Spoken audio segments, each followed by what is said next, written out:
Aujourd'hui, avec cette pandémie du coronavirus, c'est le moment de replacer l'homme créé à l'image de Dieu au cœur des préoccupations économiques.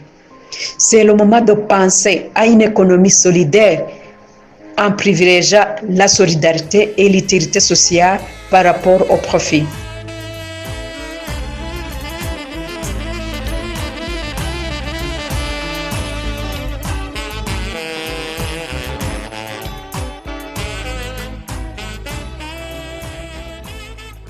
D'abord, je présente mes condoléances à toutes les familles endeuillées dans le monde entier pour cette pandémie. Je n'y pensais pour ceux qui souffrent à ce moment à cause de ce virus. Je pense à tout ce monde qui passe des journées et des nuits à lutter contre cette pandémie. Aujourd'hui, c'est le moment d'être solidaire partout dans le monde. La situation au Rwanda n'est pas encore alarmante. Nous avons 40 cas jusqu'à maintenant. Mais le Rwanda est un pays pauvre.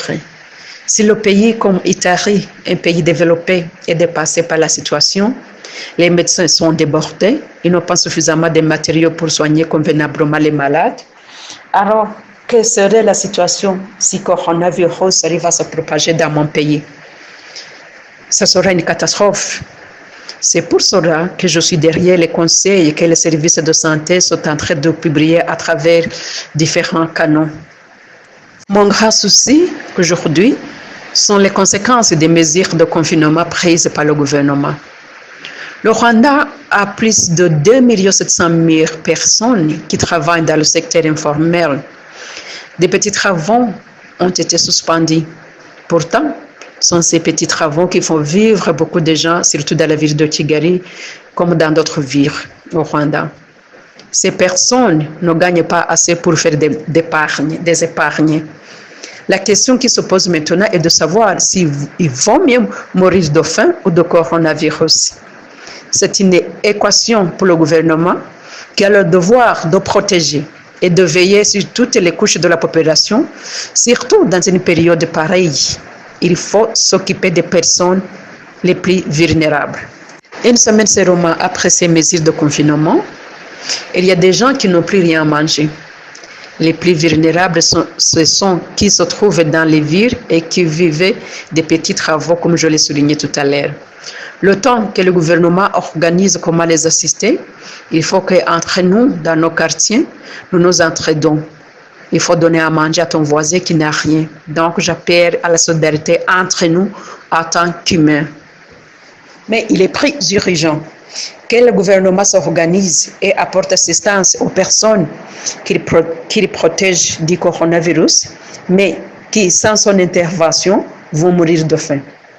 Dans les quartiers où nous habitons, les autorités locales sont en train de recenser ceux qui ont perdu leur boulot et qui n'arrivent plus à nourrir leur famille pour que nous les apportions à manger. Mais nos moyens sont aussi limités.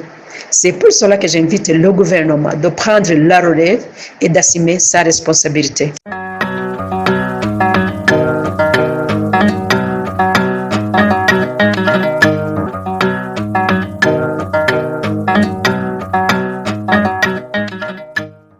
Le gouvernement a pris des mesures pour empêcher les prix de nourriture de flamber au marché. Mais comme nous ne savions pas pour combien de temps va durer cette pandémie, il devrait avoir comment supprimer les taxes sur les premières nécessités pour que ceux qui ont les moyens limités continuent à pouvoir subvenir à leurs besoins.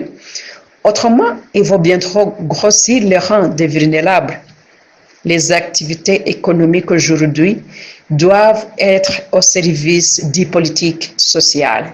Je pense que notre gouvernement devrait penser à autoriser aux banques de geler les remboursements des prêts octroyés aux entreprises commerciales, que ce soit de grandes entreprises, moyennes ou petites, qui ont été obligées de suspendre leurs activités pour un délai raisonnable, disons un trimestre, le temps de se relancer. Surtout qu'eux aussi devraient être exonérés de payer les taxes au moment où leurs clients ne sont pas à mesure de rembourser leurs dettes. C'est le moment d'une solidarité pas seulement nationale, mais aussi internationale.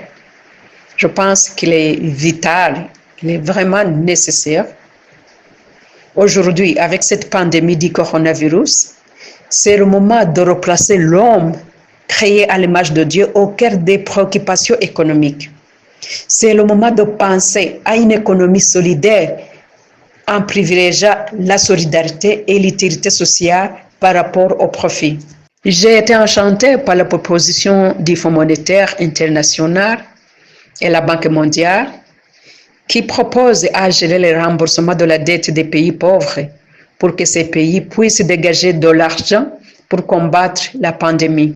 J'ai vu l'appel du Premier ministre éthiopien demandant aux pays du G20 d'octroyer au moins une aide de 150 milliards de dollars pour soutenir l'économie africaine devenue vulnérable à cause de la pandémie. J'ose espérer que tous ces appels auront une réponse affirmative et que les chefs africains vont bien gérer cet argent, surtout en pensant à créer des fonds de garantie pour des crédits, des fonds de garantie pour stabiliser la production des entreprises, créer des fonds de garantie et pour avoir suffisamment de liquidités pour venir en aide à la population plus vulnérable dans notre société à cause de cette pandémie.